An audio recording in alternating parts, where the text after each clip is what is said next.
Сәлеметсіздер ме? Жезқазған индустриалды гуманитарлық колледжінің оқытушылары, студенттер, ата-аналары. Бүгінгі халықаралық отбасы күні құтты болсын. Бұл мерекенің біз үшін маңызы зор. Себебі отбасы отан тірегі. Отбасын аналықты, әкелікті қорғау біздің еліміздің әлеуметтік саясатының басым бағыты. Отбасынан адам өмірі басталады. Осында ол азамат ретінде қалыптасады.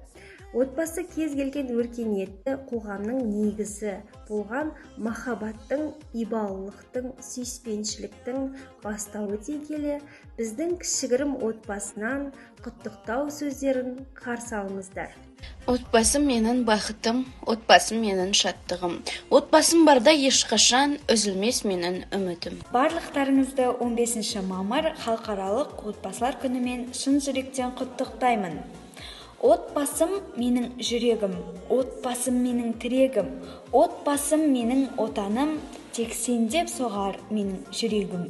Дегендей, отбасы болашақ ұрпақ бойына адамзаттық құндылықтарды және ұлттық рухани байлықтарын сіңіретін тәрбие ошағы. Отбасы адам үшін ең жақын әлеуметтік орта. Сіздерге осы мерекеде отбасыларыңызға бақыт пен шаттық тілеймін. Еліміз аман, жұртымыз тыныш болсын. Тағы да мерекелеріңіз құтты болсын.